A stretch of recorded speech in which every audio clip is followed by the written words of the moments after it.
मेरा नाम सुबोध है। आज से तकरीबन 12 साल पहले की बात है। मैं एक प्राइवेट कंपनी में अच्छे पद पर परचेज डिपार्टमेंट के लिए काम कर रहा था। उस वक्त तक मेरी शादी भी नहीं हुई थी और मैं अपने शहर रेवाड़ी से गुरुग्राम, जो कि उस समय गुड़गांव हुआ करता था, अक्सर गाड़ी से सफ़र किया करता था। मुझे अक्सर ही गुड़गांव या आसपास के इलाकों में परचेज का काम देखने के लिए जाना पड़ता था, जहां मैं दिन में काम खत्म होने के बाद नाइट में किसी होटल में रुककर अगले दिन अपने घर लौटता था। वो सर्दियों के दिन थे। शाम के 8 बजे ही कोहरे के कारण सड़कों पर गहरा सन्नाटा फैल गया था। कड़ाके की ठंड और बाहर जीरो विजिबिलिटी होने के कारण रेवाड़ी की सड़कों पर इक्का दुक्का लोग ही बाहर नजर आ रहे थे। मैं क्लाइंट से मिलकर फ्री हो चुका था, लेकिन इतने कोहरे में ड्राइव करके वापस गुरुग्राम जाने के लिए मेरी अंतरात्मा ने उस रोज गवाही नहीं दी। मैंने 2-4 लोगों से होटल के बारे में पूछा और एक होटल की तरफ अपनी गाड़ी बढ़ा दी। उस समय जीपीएस का चलन नहीं था, इसलिए नए शहर में ठहरने के लिए जगह ढूंढना बड़ा कठिन हो जाता था। मैंने अंदाज से एक दिशा में गाड़ी बढ़ा दी। कुछ देर बाद मेरी गाड़ी अचानक से बंद हो गई। मैं जितना भी स्टार्ट करता, लेकिन वो उस जगह से आगे बढ़ने को तैयार ही नहीं थी। मैं गाड़ी से उतरकर कोहरे में नजर गड़ाकर आसपास देखने लगा। कुछ दूरी पर मुझे एक लड़की पायल छम छम करते जाती हुई दिखाई दी। लड़की को देखकर मैं बड़े सख्ते में आ गया था। अंधेरे सुनसान रास्ते पर एक अकेली लड़की आखिर क्या कर रही थी? मैं भी सोच ही रहा था कि अचानक वह लड़की मेरी आंखों से ओझल हो गई। मैं अब समझ नहीं पा रहा था कि अचानक सड़क पर चलते चलते कोई गायब कैसे हो सकता है। सोचते हुए इस बार जब मैंने गाड़ी स्टार्ट करने की कोशिश की तो गाड़ी स्टार्ट हो गई और मैं कुछ दूर तक हाईवे के किनारे बने होटल के सामने रुक गया। होटल के अंदर जाते ही मैंने रिसेप्शन पर खड़े लड़के से कमरे की चाबी ली और अपना सामान भिजवाने के लिए कहकर 5वीं मंजिल पर बने अपने कमरे में जाकर लेट गया। कुछ देर बाद होटल का स्टाफ मेरा सामान लेकर आ चुका था। सुनो, ड्रिंक की व्यवस्था हो सकती है क्या? पहले ड्रिंक भिजवा दो, उसके बाद खाना लगवा देना। मेरा इतना कहने पर स्टाफ यस सर कहकर वहां से निकल गया। मैं अब अपने कमरे में बिल्कुल अकेला था। मैंने टीवी का रिमोट उठाकर टीवी ऑन किया तो अचानक ही टीवी की स्क्रीन गायब हो गई और टीवी की ब्लैक स्क्रीन में किसी की भयानक परछाई दिखाई पड़ने लगी। मैंने चौंक कर अपने पीछे देखा, लेकिन वहां पर कोई भी नहीं था। मैं कुछ भी समझ पाता उससे पहले ही दीवार पर लगा फैंसी लैंप धड़ाम से नीचे गिर पड़ा। मुझे अपने कमरे की बालकनी से किसी बिल्ली के रोने की लगातार आवाजें सुनाई दे रही थी। मेरे मन में अब कुछ अजीबोगरीब ख्याल आने शुरू हो गए थे। तभी अचानक कमरे की डोर बेल बजी। सर, ये लीजिए आपका ड्रिंक और आधे घंटे में मैं आपका डिनर भेजता हूँ। ठीक है। मैंने पहला पैक बनाकर ग्लास में डाला और झटके में उसे गले से नीचे उतार लिया। अब मुझे अपने कमरे में किसी के होने का एहसास हो रहा था। बार बार मुझे ऐसा लगता जैसे पर्दे के पीछे से कोई झांक कर मुझे देख रहा है, लेकिन जब मेरी नजर उस पर्दे पर पड़ती तो वहां मुझे कोई दिखाई नहीं देता। मैं काफी बेचैनी महसूस कर रहा था। मुझे ड्रिंक के लिए और बर्फ की जरूरत थी, इसलिए मैंने फोन उठाकर रिसेप्शन को कॉल करना चाहा, लेकिन मेरे रूम का फोन बिल्कुल डेड पड़ा हुआ था। अभी कुछ देर पहले ही मैंने इसी फोन से वेटर और स्टाफ से बात की थी। अचानक ये बंद कैसे हो गया? पहले वॉशरूम होकर आता हूँ, उसके बाद नीचे जाकर बात करता हूँ। ऐसा सोचकर मैं अपने बिस्तर से उठा और अपना पैग उठाकर पीने लगा। उसी पल मैंने महसूस किया कि उस कमरे की दीवार पर एक बहुत ही मनहूस सी पेंटिंग लगी हुई थी, जिसमें एक औरत काले लबादे में खड़ी हुई है, जिसका पूरा मुंह खून से सना है और वह गुस्से में मेरी ही ओर देख रही है। न जाने यह शराब का असर था या उस पेंटिंग में वास्तव में कुछ अप्रिय था कि उस तस्वीर को देखकर भय से मेरे रोंगटे खड़े हो गए। कुछ ही पल बीते होंगे कि मैंने महसूस किया कि उस पेंटिंग में से कुछ टपक कर नीचे फर्श पर गिर रहा है। मैंने ध्यान से फर्श की ओर देखा, वहां खून की बूंदें गिरी हुई थी। यह नजारा देख मेरी चीख निकल गई। उसी पल वेटर डिनर लेकर मेरे कमरे में दाखिल हो गया। सर, ये रहा आपका डिनर। अगर कुछ और चाहिए हो तो आप एक बार रिसेप्शन पे जरूर कॉल कर लीजिएगा। ये कैसा रूम है? कुछ गड़बड़ है यहाँ। ना टीवी चल रहा है, ना बल्ब चल रहा है, यहाँ तक कि कमरे का फोन भी डेड पड़ा है। और ये पेंटिंग, इसमें से खून टपक रहा है। कमरा है या भूत बंगला? ये कैसी बातें कर रहे हैं सर आप? आपको जरूर हैंगओवर हो गया होगा। प्लीज ज्यादा मत पीजिए। आप देखिए, खुद अपनी तसल्ली कर लीजिए, सब कुछ चल रहा है। मेरी शिकायत करते ही वेटर ने खट से टीवी ऑन करके दिखा दिया और फोन पर भी रिसेप्शन को कॉल करके दिखा दिया। सर, आप अब डिनर कर लीजिए। Good night sir, take care. Waiter के जाने के बाद मैंने एक बार फिर से फोन उठाकर चेक किया। फोन अभी भी डेड था और टीवी में लगातार किसी की परछाई दिखाई दे रही थी। मुझे जमीन पर टूटे हुए लैंप के टुकड़े और पेंटिंग से टपकता हुआ खून भी दिखाई दे रहा था। डर से मेरे माथे पर पसीना आ गया था। अब उस पेंटिंग की ओर देख पाने की मुझ में हिम्मत नहीं बची थी। शराब का सारा नशा एक ही झटके में दूर हो गया था और अब मुझे कुछ बहुत ही अजीब महसूस हो रहा था। अचानक ही एक खून जमा देने वाला ठंडा सा झोंका मेरे कानों से टकराया और मुझे महसूस हुआ कि कोई लड़की फुसफुसाकर मेरा नाम ले रही है। उस काली ठंडी मनहूस रात में इससे ज्यादा भयानक कुछ नहीं हो सकता था कि मैं खुली आंखों से सब देख रहा था, जबकि वेटर 2 बार उन बातों को खारिज करके वहां से जा चुका था। मैंने एक बार फिर घबराकर यहाँ वहां देखा। मेरी नजर फिर से उस भयानक दिखने वाली पेंटिंग से टकराई तो मैंने पाया कि पेंटिंग में खड़ी हुई औरत पलकें झपका रही है और उसकी आंखों से कुछ गाढ़ा लाल पदार्थ टपकते हुए बाहर गिर रहा है। देखते ही देखते उसने अपना मुंह खोल दिया और उसके मुंह से निकलकर घना कोहरा कमरे में भरने लगा। ये नजारा देखकर मेरी आत्मा कांप उठी। अब एक भी पल के लिए उस कमरे में ठहरना मेरे लिए संभव नहीं था। न जाने उस पल मेरे अंदर कैसी ताकत आ गई कि मैं कूदकर अपने बेड से नीचे उतरा और मैंने कमरे से बाहर निकलने वाले दरवाजे की ओर दौड़ लगा दी। किंतु मेरे आश्चर्य का ठिकाना ना रहा, क्योंकि मेरे कमरे का दरवाजा कई बार प्रयास करने पर भी टस से मस ना हुआ। अब तो डर के मारे मेरा खून सूखने लगा था। कमरे से बाहर जाने वाला इकलौता दरवाजा न जाने कैसे जाम हो गया था और कमरे के अंदर कुछ ऐसा घटित हो रहा था जिस पर मेरा विवेक कभी भी विश्वास करने को तैयार नहीं था। कोई और रास्ता सोचता न देख मैं दौड़कर बाथरूम में गया और अंदर से दरवाजा बंद कर लिया। मैं डरा सहमा सा बाथरूम के दरवाजे के पीछे खड़ा हुआ था कि तभी जोर जोर से बाथरूम का दरवाजा पीटने की आवाज सुनाई देने लगी। मेरे कमरे की बालकनी में रो रही बिल्ली भी ऐसा लगता था मेरे बाथरूम के बिल्कुल बाहर आकर ही रोने लगी है। डर से मेरी हालत खराब हो रही थी। जोर जोर से दरवाजा पीटने की आवाज सुनने के बाद अब तो मेरे अंदर बाहर झांकने की भी हिम्मत नहीं थी। मैं मन ही मन भगवान से प्रार्थना कर रहा था कि मुझे बस किसी तरह इस कमरे से बाहर निकाल दे। कुछ देर तक दरवाजा पीटने के बाद अचानक ही मेरे चारों ओर चुप्पी सी छा गई। अब ना तो बाहर बिल्ली के रोने की आवाज सुनाई दे रही थी और ना ही दरवाजे पर कोई आहट सुनाई दे रही थी। मैंने हिम्मत करके दरवाजे से बाहर झांकने की कोशिश की। दरवाजे के बाहर कोई भी नजर नहीं आ रहा था। मुझे बाथरूम में बैठे हुए भी तकरीबन 1 घंटा हो गया था। लगता है सब कुछ शांत हो गया है। मुझे एक बार फिर से कमरे से बाहर निकलने की कोशिश करनी चाहिए। ऐसा सोचकर मैं बाथरूम का दरवाजा खोलकर बाहर आने की कोशिश करने लगा, लेकिन लाख कोशिश करने के बाद भी बाथरूम का दरवाजा नहीं खुल पा रहा था। ऐसा लग रहा था दरवाजे को किसी ने बाहर से मजबूती से पकड़ रखा हो। सर्दी के मौसम में भी पसीने आने से मेरा पूरा शरीर भीग चुका था। मुझे समझ में आने लगा था कि शायद अब मैं इस होटल रूम से कभी बाहर नहीं निकल पाऊंगा। जो कुछ भी इस कमरे में है मुझे यहाँ से कभी भी बाहर नहीं निकलने देगा। मैंने डर से अपनी आंखें बंद कर ली और जमीन पर बैठ गया। तभी मुझे अपने कमरे के बाहर कुछ लोगों की बात करने की आवाज सुनाई देने लगी। इससे पहले कि मैं कुछ भी समझ पाता, भड़ाक की आवाज के साथ मेरे बाथरूम का दरवाजा खुल गया। मैं इस कदर डर रहा था कि दरवाजा खुलने के बाद मैंने अपनी गर्दन उठाकर सामने देखने की कोशिश भी नहीं की। तभी होटल के मैनेजर और वेटर की आवाज मेरे कानों में पड़ी। अरे सर, आप ठीक तो है ना? क्या हुआ आपको? आप ये बाथरूम में कैसे फंस गए? मैनेजर की आवाज सुनकर मैंने अपनी गर्दन उठाकर ऊपर देखा तो सामने मैनेजर और वेटर चिंतित दिखाई दे रहे थे। इस कमरे में कुछ है, कुछ बहुत डरावना।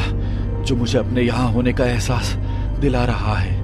मैं होटल के कमरे से निकलकर बाहर भागना चाहता था, लेकिन किसी ने मेरा कमरा बाहर से बंद कर दिया। फिर मैं बाथरूम में जाकर छुप गया, लेकिन कुछ देर बाद जब मैं बाथरूम का दरवाजा खोलकर बाहर आने की कोशिश करने लगा तो मुझे पता चला कि मेरा बाथरूम का दरवाजा भी बाहर से लॉक हो गया है।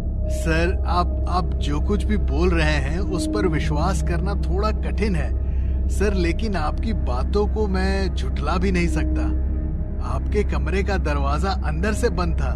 मैंने मास्टर की से आपके रूम का दरवाजा खोला है, लेकिन ये देखकर तो मैं भी हैरान हूँ कि आप बाथरूम का दरवाजा बाहर से बंद कैसे हो गया, जबकि आप तो कमरे में बिल्कुल ही अकेले हैं। हो ना हो इस कमरे में कुछ तो अजीब जरूर है। आप चलिए हमारे साथ। इतना कहकर मैनेजर मुझे वहां से बाहर लेकर आ गया। मैं अभी भी सदमे में था। होटल का स्टाफ जाकर मेरे कमरे से मेरा सामान ले आया था। लेकिन आप लोग अचानक आधी रात को मेरे कमरे में कैसे आ गए? वो वेटर ने मुझे बताया कि आपके कमरे में कुछ अजीबोगरीब एक्सपीरियंस हो रहे हैं और आपने काफी शराब भी पी रखी थी, इसलिए मैंने एक बार आपकी हालचाल पूछने के लिए आपके रूम में फोन किया। फोन की घंटी लगातार बजती जा रही थी, लेकिन आप फोन नहीं उठा रहे थे। तब मुझे थोड़ी चिंता हुई, तो मैं मास्टर की को लेकर आपके रूम की ओर आ गया। बार बार बेल बजाने पर भी जब आपने दरवाजा नहीं खोला तो मैं मास्टर की से आपके रूम के अंदर आ गया। मैंने देखा कि आप बाथरूम में बंद हैं और बाथरूम का दरवाजा बाहर से लॉक है। वह एक छोटा सा होटल था। मेरे साथ आधी रात को हुई इस डरावनी घटना के बाद होटल का सारा स्टाफ रिसेप्शन पर जमा हो गया था और लोग तरह तरह की बातें कर रहे थे। तभी वहां के लोकल स्टाफ ने बताया, सर, रास्ते में आते समय आपको कोई भूत या छलावा मिल गया होगा। इस एरिया में ऐसी घटनाएं पहले भी कई बार हुई हैं। यहाँ पर रात के समय एक छलावा घूमता है, जो उसको देख लेता है उसके बाद वो छलावा उसके साथ साथ लग जाता है। पहले तो वो छलावा अपने शिकार को ही डराता है, और जब शिकार पूरी तरह से डर के काबू में आ जाता है तो वो उसका शिकार कर लेता है। आप बहुत किस्मत वाले हैं सर, जो आज आप शिकार होने से बच गए। मैं नहीं जानता छलावा या भूत क्या होता है, लेकिन होटल आते समय मुझे एक सुनसान रास्ते पर अंधेरे में एक लड़की वाइल पहनी हुई दिखाई जरूर दी थी, जो कुछ ही पलों में वहां से गायब हो गई थी। स्टाफ के मुताबिक वो लड़की एक छलावा थी जो मेरे साथ होटल तक आ गई थी। आज भी उस रात को याद करके मेरा कलेजा डर से कांप उठता है। क्या हुआ लिली, तुम अचानक चीख मार के क्यों भाग गई? तुमने देखा नहीं, किसी ने मुझे पकड़ा हुआ था। कैसी बातें कर रही हो तुम? मैं तुम्हारे साथ ही तो हूँ। कोई भी नहीं था। तुम मेरे साथ मजाक कर रही हो, है ना? पागल हो क्या ध्रुव? तुम्हें मुझे देखकर लग रहा है कि मैं मजाक कर रही हूँ। यकीन करो मेरा। इतना कहते ही लिली रोने लगती है और ध्रुव उसे गले लगा लेता है। लिली का चेहरा घर की तरफ होता है। तभी घर में खिड़की पर लिली को वही औरत और उसकी जैसा ही एक आदमी दिखाई देता है। लिली घबरा जाती है। वो देखो ध्रुव, हमारे घर में कोई है। क्या मतलब? अरे देखो, वो आदमी और औरत। ध्रुव जैसा ही उस तरफ देखता है, दोनों गायब हो जाते हैं। लिली परेशान हो गई थी। हेलो दोस्तों, मेरा नाम दीपक है। आज मैं आपको एक भयानक घटना के बारे में बताने जा रहा हूं, जो मेरे दोस्त ध्रुव के साथ घटी। तब वो लगभग 26 साल का था। ध्रुव ने मुझे ये कहानी सुनाई और मैं इसे आप लोगों के साथ शेयर कर रहा हूं। लगभग 4 साल पहले की बात है। ध्रुव की नई नई शादी हुई थी। उसकी पत्नी लिली चाहती थी कि वो दोनों हनीमून पर गोवा जाए, लेकिन ध्रुव की मां ने हमेशा ही गोवा जाने के लिए मना किया था। बेटा, दुनिया बहुत बड़ी है, कहीं भी चले जाओ घूमने, गोवा में कुछ भी नहीं रखा। लेकिन मम्मी, लिली गोवा जाना चाहती है, इसमें परेशानी क्या है? वहाँ तो हमारा अपना घर है, होटल भी नहीं लेना पड़ेगा। वहाँ नहीं जाना। जब से तेरे पापा की डेथ हुई है उस घर पर ताला है और अब उसे कभी नहीं खोलना, कभी भी नहीं। ठीक है मम्मी जी, आप चाहती हैं हम गोवा ना जाए तो हम नहीं जाएंगे, ठीक है? हाँ बेटा। तभी लिली आंख मारकर ध्रुव को इशारा करती है और दोनों कमरे में चले जाते हैं। अरे मम्मी जी को कौन सा पता लग रहा है? उनको हम किसी और जगह का कह देंगे, पर हम जाएंगे तो गोवा ही। ऐसे झूठ बोलकर जाने का तो हम कुछ गलत काम नहीं कर रहे। हनीमून क्या बार बार मनाएंगे? प्लीज ना ध्रुव। लेकिन मम्मी के पास ही गोवा वाले घर की चाबी है, वो कैसे लेंगे? अरे तोड़ देंगे ताला, हमारा ही तो घर है, हम कुछ भी करें। तो आखिर ध्रुव मान ही जाता है, लेकिन उनको नहीं पता था कि पूजा किस वजह से उनको गोवा जाने से मना कर रही थी। पर जल्द ही पता लगने वाला था। ध्रुव के पापा ने गोवा में बीच के पास एक घर लिया था जिसमें वो अक्सर जाते आते थे, लेकिन ध्रुव के पापा की डेथ के बाद, मतलब पिछले 5 साल से उस घर पर ताला लगा दिया गया था। 2 दिन बाद ही दोनों गोवा में उस घर पर पहुंच जाते हैं। घर पर ताला लगा हुआ था। ध्रुव ताला तोड़ने के लिए एक पत्थर लाता है। रुको ध्रुव, ताला मत तोड़ो। अरे क्यों, अंदर नहीं जाना है क्या? तभी लिली अपने बैग से एक चाबी निकालती है। अरे ये कैसे ले आई तुम? बस ले आई। लिली चुपके से पूजा की अलमारी से घर की चाबी लेकर आई थी। ध्रुव ताला खोलता है। उस जगह की हालत बहुत खराब थी। वहां सब कुछ अस्त व्यस्त था। सारा सामान, कुर्सियां, मेज, गमले सब गिरे हुए थे। सब सामान पर मकड़ियों के जाले लगे हुए थे। इसलिए उसने मदद के लिए गरीब लड़के मोनू को पैसे देकर सारी सफाई करवा दी। मोनू, हम 15 दिन यहाँ रहने वाले हैं, तो तू रोज सुबह आकर यहाँ की सफाई कर जाना। ठीक है साहब। ये 1000 रुपए रख, बाकी मैं बाद में दे दूंगा। और वो लड़का काम करके चला जाता है। लिली और ध्रुव गोवा आकर काफी खुश थे। फिर रात हो गई। दोनों सो रहे थे। रात के 2 बजे लिली को कांच टूटने की आवाज आती है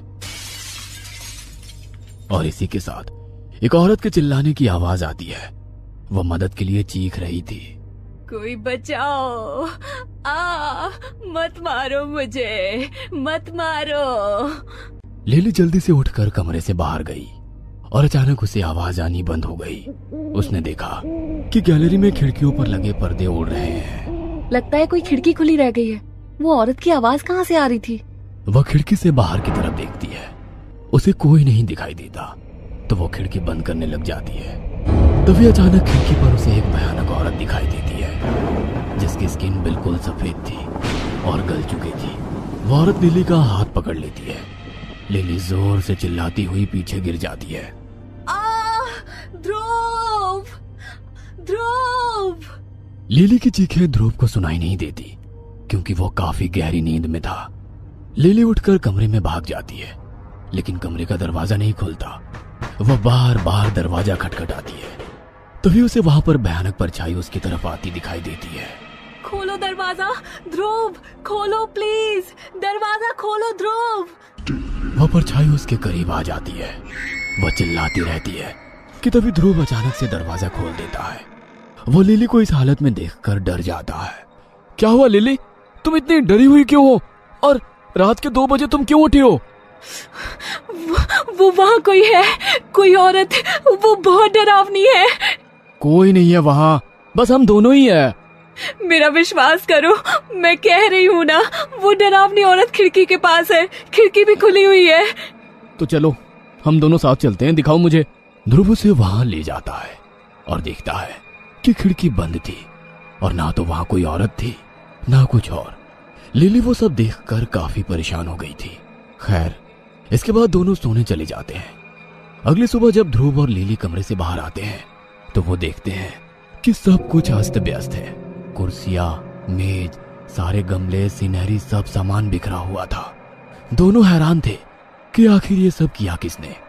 कुछ ही देर में मोनू सफाई करने आता है तो वो काफी परेशान हो जाता है कि कल ही तो सब सामान सेट करके रखा था और आज फिर सब बिखरा हुआ है। साहब, कल ही तो सब सेट किया था, आज सब बिखर गया। पता नहीं मोनू, लगता है कोई बिल्ली आई होगी यहाँ। कैसी बातें करते हो ध्रुव, बिल्ली ये सब नहीं कर सकती। फिर मोनू अपने काम में लग जाता है। दिन भर ध्रुव और लिली कहीं जगह घूमते फिरते हैं, मस्ती करते हैं। शाम के वक्त लिली और ध्रुव दोनों घर के सामने बीच के किनारे बैठे होते हैं। दोनों पैर लंबे करके रेत पर ही बैठे थे। उनके पैरों पर बार बार लहरें आ जा रही थी। तभी एक लहर उनके पैरों से जाती है और लिली जोर से चीख मारती है। उसे अपनी टांगों पर 2 भयानक हाथ दिखाई देते हैं। वह जल्दी से उठकर भाग जाती है। क्या हुआ लिली, तुम अचानक चीख मार के क्यों भाग गई? तुमने देखा नहीं, किसी ने मुझे पकड़ा हुआ था। कैसी बातें कर रही हो तुम? मैं तुम्हारे साथ ही तो हूँ। कोई भी नहीं था। तुम मेरे साथ मजाक कर रही हो, है ना? पागल हो क्या ध्रुव, तुम्हें मुझे देखकर लग रहा है कि मैं मजाक कर रही हूँ। यकीन करो मेरा। इतना कहते ही लिली रोने लगती है और ध्रुव उसे गले लगा लेता है। लिली का चेहरा घर की तरफ होता है। तभी घर में खिड़की पर लिली को वही औरत और उसकी जैसा ही एक आदमी दिखाई देता है। लिली घबरा जाती है। वो देखो ध्रुव, हमारे घर में कोई है। क्या मतलब? अरे देखो, वो आदमी और औरत। ध्रुव जैसे ही उस तरफ देखता है, दोनों गायब हो जाते हैं। लिली परेशान हो गई थी। पता नहीं लिली, तुम्हें यहाँ आकर क्या हो गया है? वो सच में वहाँ थे। तो चलो हम चेक करते हैं, वैसे भी रात होने वाली है, घर चलते हैं। ध्रुव और लिली घर पहुंच जाते हैं और ध्रुव सारा घर चेक करता है, लेकिन वहां कोई नहीं होता। उसी रात लिली अपने कमरे में थी और ध्रुव हॉल की लाइट बंद करके कमरे की तरफ जाने लगता है। जैसे ही वो सीढ़ियों से ऊपर जाने लगा, उसे कुर्सियों और मेजों के खिसकने की आवाज आने लगी। कौन है वहां? ध्रुव फिर से लाइट जला देता है और देखता है कि मेज कुर्सियां अपनी जगह पर नहीं थी। ये कैसे हुआ? कौन है यहाँ? फिर ध्रुव के सामने कुर्सियां और मेज फिर से हिलने लग जाती है। तभी ध्रुव को वहां आदमी और औरत खड़े दिखाई देते हैं। ध्रुव जोर से चिल्लाता है और कमरे की तरफ भागता है। लिली समझ जाती है कि अब उसे भी वही सब दिखाई दे रहा है। चलो यहाँ से, ये जगह खतरनाक है। मैंने कहा था ना तुमसे। दोनों जल्दी जल्दी अपना सामान पैक करने लगते हैं। तभी किसी ने बहुत बुरी तरीके से घर का दरवाजा खटखटाना शुरू कर दिया। दोनों बहुत डर गए, क्योंकि अब उनका बाहर जाने का कोई भी रास्ता नहीं बचा था। कोई लगातार दरवाजा पीट रहा था, लेकिन वो दरवाजा नहीं खोल रहे थे। बाहर ध्रुव की माँ पूजा थी। दरवाजा खोलो ध्रुव, मैं हूँ तुम्हारी माँ। नहीं नहीं, वो झूठ बोल रही है, ये भूत है, दरवाजा मत खोलो। नहीं लिली, भूतों को किसी दरवाजे की जरूरत नहीं होती, ये मम्मी ही है। ध्रुव दरवाजा खोल देता है। पूजा अंदर आ जाती है। उसने ध्रुव को गले लगा लिया। मैंने तुम्हें मना किया था ना यहाँ आने से। हाँ मम्मी जी, अब हमें समझ में आया है आपने क्यों मना किया। हमसे गलती हो गई। मेरी अलमारी से चाबी गायब थी, मैं समझ गई कि तुम दोनों यहीं आए हो। माँ, ये सब क्या हो रहा है हमारे साथ? ये तुम्हारे पिता के गलत काम का नतीजा है, इसलिए मैंने उसे छोड़ दिया था। अभी बात करने का सही वक्त नहीं है, पहले तुम जल्दी से चलो अभी यहाँ से। तीनों दरवाजे की तरफ जाने लगते हैं और तभी दरवाजा अपने आप बंद हो जाता है। हे भगवान, अब क्या करें? क्या माँ, क्या बात है? यहाँ क्या हुआ था, मुझे बताओ। तभी औरत और आदमी की मिली जुली भयानक आवाज आती है। बता पूजा, तेरे बेटे को सारी सच्चाई जल्दी बता। ध्रुव, तुम्हारे पिता ने 2 लोगों की हत्या की। ये उन दोनों की आत्माएं ही हैं। 10 साल पहले तुम हॉस्टल में रहते थे। मैं, तुम्हारे पापा, उनके दोस्त और उनकी पत्नी, हम सब यहाँ गोवा में घूमने आए थे। लेकिन मैं नहीं जानती थी कि तुम्हारे पापा उस औरत को पसंद करते हैं। इसी घर में एक रात मैंने तुम्हारे पिता को उस औरत के साथ पकड़ लिया था, इसलिए मैं उसी रात ये घर छोड़कर चली गई। तुम्हारे पिता चाहते थे कि वो अपने पति से तलाक ले ले ताकि वो दोनों साथ रह सके, लेकिन वो नहीं मानी। वो अपने परिवार के साथ खुश थी। अगली दोपहर ही तुम्हारे पिता ने अपने दोस्त की ड्रिंक में जहर मिला दिया और उस औरत के साथ जबरदस्ती करने लगे। लेकिन वो औरत खुद को बचाने के लिए तुम्हारे पापा पर वार करने लगी, तो उन्होंने उसे वहीं मार दिया। मैंने भी उसके बाद तुम्हारे पापा से तलाक ले लिया था और वो यहाँ आकर रहने लग गए। लेकिन उन दोनों की आत्माएं तुम्हारे पापा को परेशान करने लगी। उन दोनों की आत्माएं तुम्हारे पापा के सपनों में आने लगी और उन्हें हर जगह दिखने लगी। और एक दिन यहाँ मुझे तुम्हारे पापा की लाश मिली। कोई नहीं जानता कि वो कैसे मरे थे। ये सब सुनकर ध्रुव और लिली सदमे में आ गए। तभी वो औरत और आदमी का भूत दिखाई देते हैं। ध्रुव और उसके परिवार चिल्ला रहे थे। उस औरत के भूत ने ध्रुव को बालों से पकड़ लिया और घसीटने लगी और फर्श पर पटक कर मारने लगी। ध्रुव अपने होश खो रहा था। नहीं, प्लीज हमें माफ कर दो। प्लीज मेरे बेटे को छोड़ दो, मुझे अपने साथ ले चलो। प्लीज हमें जाने दो, हमारी तो इसमें कोई गलती भी नहीं है। तभी उस औरत भूत ने ध्रुव को छोड़ दिया और वो पूजा के पास आई और उसे जोर से थप्पड़ मारा। पूजा फर्श पर गिर गई और फिर उस औरत भूत ने ध्रुव की माँ को गर्दन से पकड़ लिया। ध्रुव की माँ अब हवा में थी और कुछ देर में वो मर गई। नहीं माँ, हे भगवान। लिली ने अपने पति ध्रुव की ओर इशारा किया। वो रो रही थी और भीख मांग रही थी। प्लीज प्लीज ऐसा मत करो, प्लीज मेरे पति को छोड़ दो। मेरे पति ने कुछ भी नहीं किया है। जैसे आप अपने पति से प्यार करती थी, वैसे मैं भी अपने पति से प्यार करती हूँ। हमारे साथ ऐसा मत कीजिए, हमें जाने दीजिए। वे आत्माएं लिली को बहुत ध्यान से सुन रही थी। फिर अचानक दरवाजा खुल जाता है। लिली की प्रार्थना ने काम किया। लिली जल्दी से ध्रुव को सहारा देकर उठाती है और घर से बाहर निकल जाती है। ध्रुव को अपने पिता के गलत कामों का बहुत पछतावा था और उन्होंने अब अपनी मां को भी खो दिया था। दोनों वहां से चले गए और फिर कभी लौटकर नहीं आए। हमें पूरा यकीन है दोस्तों कि आप लोगों को यह कहानी जरूर पसंद आई होगी। अगर आपके साथ भी कुछ ऐसे अनकहे किस्से हो चुके हैं तो प्लीज हमारे साथ शेयर करें। हम जरूर अपने चैनल पर उनको दिखाएंगे। हमारी ईमेल आईडी नीचे डिस्क्रिप्शन बॉक्स में दी गई है, तो प्लीज हमारे वीडियो और चैनल को शेयर एंड सब्सक्राइब करें और बने रहे हमारे साथ ऐसे ही अनकहे किस्से और कहानियां सुनने